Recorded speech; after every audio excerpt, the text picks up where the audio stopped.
हाँ चलो चलो कॉपी कैसे चेक होता है बिहार बोर्ड का दिखाता हूँ, ठीक है समझो, ठीक है ध्यान दो। देखो ये क्लास 10th का साइंस का कॉपी है, साइंस का चैप्टर वाइज टेस्ट हो रहा है। चैप्टर का नाम है प्रकाश का परावर्तन और अपवर्तन, ठीक है, और मानव नेत्र रंग बिरंगा संसार। तो सब्जेक्टिव कैसे कॉपी चेक होता है और बच्चों को नंबर कैसे मिलता है वो देखो। ये है स्टूडेंट सना कुलसुम, उधर देखो तुम सब्जेक्ट फिजिक्स, नंबर देखो तुम दिखना दो, तुम देखो देखो देखो लॉन्ग टाइप का क्वेश्चन में इसका नंबर क्यों कटा, देखो क्वेश्चन लॉन्ग टाइप का क्वेश्चन भी दिखाते हैं, थोड़ा नजदीक से लेना, ठीक है देखो तो दिख रहा है ना पूरा चीज। लॉन्ग टाइप का क्वेश्चन 82 है। एक आयताकार कांच के स्लैब से प्रकाश के अपवर्तन को स्वच्छ किरण आरेख के साथ समझाइए। पार्श्विक विस्थापन को भी परिभाषित कीजिए। कैसे क्वेश्चन आता है नंबर बताता हूँ। पहली बात तो ये डायग्राम बनाना था, ओके, कांच का आयताकार कांच के स्लैब से प्रकाश का अपवर्तन, डायग्राम स्वच्छ किरण आरेख बनाना है, रे डायग्राम बनाना है। तो ये बनाई हुई है, ये गलत डायग्राम है, नंबर कटा ऐसा। तो डायग्राम जो है यहाँ पर से ऐसे सीधे जाना चाहिए था, गलत है, तो नंबर का डायग्राम ही गलत हो गया। डायग्राम सही होता तो 2 नंबर इसमें मिलता, ठीक है पहला। दूसरी बात ये कि ये इसके बारे में डिस्क्रिप्शन लिख दिया, सही है। और PQ जो है, PQ जो है पैरेलल है, और इसके इस डायग्राम से बनाइए, यहाँ वाला ये वाला गलत हो गया यहाँ पर, मतलब।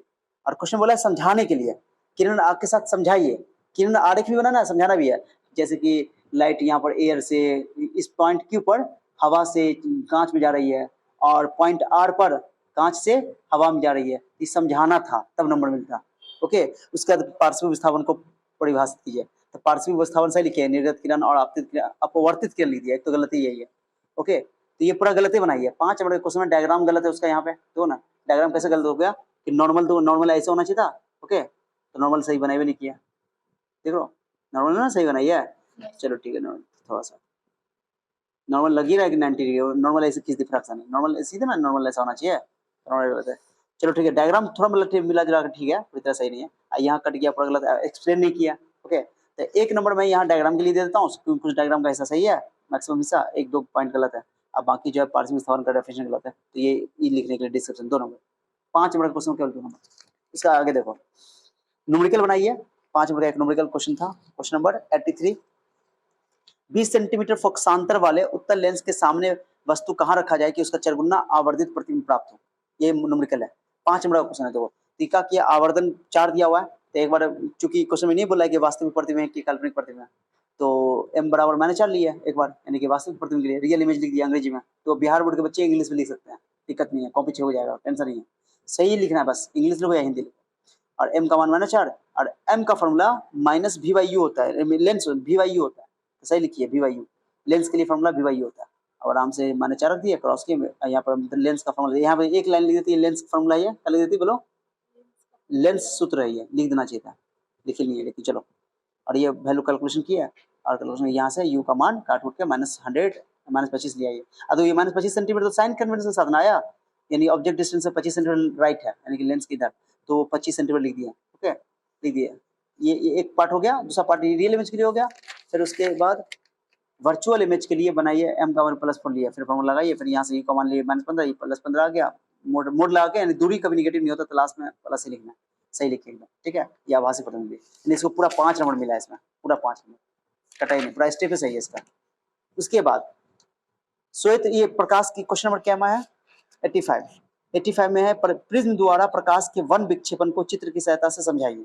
चित्र की सहायता से समझाना है, ओके। तो डायग्राम सही बनाई हुई है, श्वेत प्रकाश डायग्राम परफेक्ट है, इसका परफेक्ट डायग्राम है। उसके अलावा परिभाषा, जब श्वेत प्रकाश प्रिज्म से होकर गुजरता है तो यह अपने घटक रंगों में विभाजित हो जाता है, इस घटना को प्रकाश का वन विक्षेपण कहते हैं, ये भी सही है। प्रकाश के वन विक्षेपण के बाद पर्दा पर प्राप्त घटक रंगों की पट्टी को स्पेक्ट्रम कहा जाता है, ये भी सही है। प्रकाश का वन विक्षेपण में बैगनी रंग का प्रकाश का अधिक विचलित होता है, जबकि लाल रंग का प्रकाश का विचलन कम होता है, ये भी सही है। एग्जांपल भी दे दिया, इंद्रधनुष एक प्राकृतिक स्रोत, इसको पूरा नंबर मिलेगा। डेफिनेशन भी सही है, डायग्राम भी सही है, 2 नंबर इसके लिए, 1 नंबर डेफिनेशन के लिए, एक इसके समझाने के लिए और एग्जांपल देने के लिए, 2 number 2 number 1 number 5 number perfect, इसको पूरा सही है, 5 नंबर इसका मिला इसमें। अब 2 नंबर वाला क्वेश्चन देखो, 2 नंबर वाला क्वेश्चन में क्या बोल रहा है, 62 नंबर क्वेश्चन में क्या है, हम वाहनों में उत्तल दर्पण को पश्च दृश्य दर्पण के रूप में वरीयता क्यों देते हैं, यानी कि साइड मिरर के तौर पर क्यों देखते हैं, तो देखो क्या लिखा हुआ, हम वाहनों में उत्तल दर्पण को पश्च दृश्य दर्पण के रूप में वरीयता क्यों देते हैं, क्योंकि 2 पॉइंट बना के लिखिए, ऐसे एग्जाम में लिखा रहता है, ऐसा ही पॉइंट बना के, उत्तल दर्पण हमेशा सीधा तथा आभासी प्रतिबिंब बनाता है, परफेक्ट है, पहला पॉइंट परफेक्ट है। उत्तल दर्पण वस्तु का काफी छोटा प्रतिबिंब बनाता है, जिसके कारण इसका दृष्टि क्षेत्र अधिक होता है, दृष्टि क्षेत्र अच्छा अधिक होता है। तो पॉइंट बना के लिखिए ना, नंबर पूरा मिला 2 नंबर। आगे सुनो, 63 नंबर में क्या है, 63 नंबर में न्यूमेरिकल है, कोई अवतल दर्पण अपने सामने 10 सेंटीमीटर दूरी पर रखे किसी वस्तु का 3 गुना आवर्धित प्रतिबिंब वास्तविक प्रतिबिंब बनाता है। प्रतिबिंब दर्पण से कितना दूरी है, यानी वास्तविक प्रतिबिंब दे दिया तो m का मान -3 हो गया। यहाँ पे एक बात जरूर लिखा करो, दिया है या गिवन, कुछ लिख दिया करो, दिया है क्वेश्चन में, एक बात जरूर लिख दिया करो, दिया है, ओके, क्या दिया है तो उसका तो u ले लिया है, -m ले दिया है, इसका साइन कन्वेंशन से। अब मिरर है, लेंस मिरर है, ये दर्पण है, m बराबर -v/u, तो फॉर्मूला भी सही लिखिए। इस पे भी नंबर 1 नंबर मिला है, कैलकुलेशन में नंबर दिया है, 1 नंबर, फिर कैलकुलेशन पे आंसर तक लिख दिया, कंप्लीट है, 2 नंबर इसको परफेक्ट मिला। यहाँ तक कि डायग्राम भी ये मेंशन कर दी थोड़ा सा, ठीक है, कि जब त्रिगुना है बड़ा प्रतिबिंब तो जरूर है कि ऑब्जेक्ट जो है वो p और इसके f और c के बीच में होगा, बड़ा प्रतिबिंब बनाना है, इसलिए p और f के बीच में, यस, चलो c और f के बीच में, f और c के बीच में, यानी कि फोकस और सेंटर ऑफ कर्वेचर के बीच में होता है। तो उसके बाद एक क्वेश्चन है 64 देखो तो क्या है, इंद्रधनुष क्या है, इंद्रधनुष कैसे बनता है, देखो क्वेश्चन क्या है, 2 पार्ट है, 2 नंबर। इंद्रधनुष क्या है, इसका डेफिनेशन भी लिखना है और कैसे बनता है ये भी बताना, रीजन भी देना है। देखो करेगा, इंद्रधनुष एक प्राकृतिक स्पेक्ट्रम है, इंद्रधनुष हमेशा सूर्य के विपरीत बनता है, ओके। इंद्रधनुष का निर्माण वायु में मौजूद पानी के बूंदों द्वारा सूर्य के प्रकाश के विक्षेपण के कारण बनता है, ये पॉइंट हुआ, कारण दे दिया। प्रत्येक पानी की बूंद प्रिज्म की तरह कार्य करता है। इंद्रधनुष का निर्माण प्रकाश के वन विक्षेपण, अपवर्तन एवं परावर्तन के संयुक्त प्रभाव से होता है। तो गजब बात लिखा हुआ है, ये गजब है, ये एक इसको पूरा नंबर मिला हुआ है, 2 नंबर पूरा मिला हुआ है, 2 नंबर का क्वेश्चन है, 2 नंबर मिल गया, ठीक है। तो सीधा दिखाओ ना, सीधा भी तो दिखना चाहिए ऐसा, हाँ ये हुआ।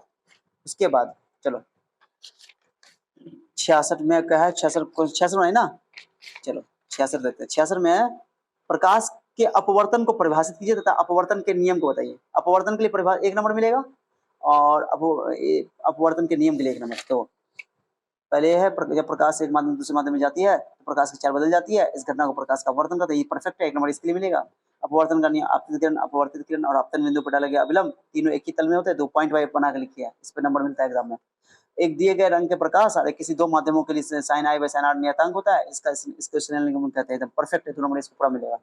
संसर में दो, इसका संसर में नंबर क्यों कटा है, संसर में क्वेश्चन क्या है, प्रकाश के प्रकीर्णन से आप क्या समझते हैं, तो दो, जब सूर्य प्रकाश धूल के कणों, पानी की बूंदों, हवा के कणों पर पड़ती है तो ये प्रकाश को अपसृत कर लेती है, फिर सभी दिशाओं में प्रकाश को उत्सर्जित कर देती है। सही बनाइए डेफिनेशन, इस घटना को प्रकाश का प्रकीर्णन कहते हैं, लेकिन प्रकीर्णन का स्पेलिंग गलत है, जबकि क्वेश्चन में लिखा हुआ प्रकीर्णन लिखा हुआ है यहाँ पे, फिर भी गलत लिखिए स्पेलिंग, ओके। नंबर नहीं करना चाहिए था, जैसा हम लेकिन हम काटेंगे, स्ट्रिक्ट कॉपी चेक कर, इसलिए ओके, ये सब गलत नहीं होना चाहिए। तब एक दे सकता था नंबर का, डेफिनेशन देना ना, समझाने के लिए बोला था, यहाँ पे एक एग्जांपल देना चाहिए था, समझाने के लिए बोल रहा है, खाली डेफिनेशन नहीं बोला है कि परिभाषित कीजिए, क्वेश्चन बोला है समझाइए, क्या कीजिए, क्वेश्चन दो का बोला प्रकाश के प्रकीर्णन से आप क्या समझते हैं, समझाना है, ओके। तो ठीक है, डेफिनेशन है खाली, तो इसमें एग्जांपल भी देना था, जैसे एग्जांपल देते कि आकाश का रंग नीला दिखता है ना, इस टाइप का कुछ एग्जांपल। अब डायग्राम में देखो पूरा, उसमें डायग्राम 71 में क्या बोल रहा है, देखो 71 में बोल रहा है, स्वच्छ किरण आरेख से दर्शाई गई उत्तल लेंस में जब वस्तु को फोकस तथा प्रकाशीय केंद्र के बीच रखा जाता है तो प्रतिबिंब का निर्माण होता है।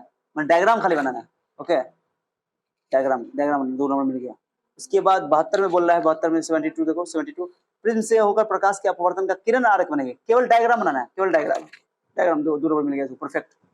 उसके बाद 74 में देखो, 74 देखो क्वेश्चन 74, स्वच्छ किरण आरेख से दर्शाई कि अवतल दर्पण में जब वस्तु को फोकस और ध्रुव के बीच रखा जाता है तो प्रतिबिंब का निर्माण होता है।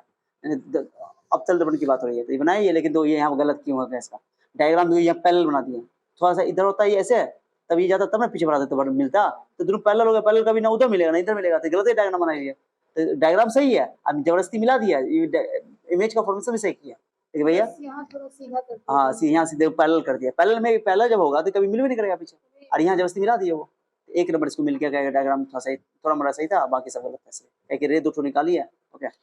उसके बाद जो है तारे क्यों टिमटिमाते हैं, क्या क्वेश्चन है 76, तो 76 का क्वेश्चन है, तारे क्यों टिमटिमाते हैं, व्हाई डू स्टार्स ट्विंकल, तो लिखा हुआ जो कितना अच्छा पॉइंट बना के लिखिए, वायुमंडलीय अपवर्तन के कारण, पहला पॉइंट, ओके। यहाँ पे लिखना था ऐसे, एक पॉइंट लिखे थे, तारे निम्नलिखित कारण की वजह से टिमटिमाते हैं, या तारे का टिमटिमाने का कारण निम्नलिखित कारण है, सही लिखिए वैसे।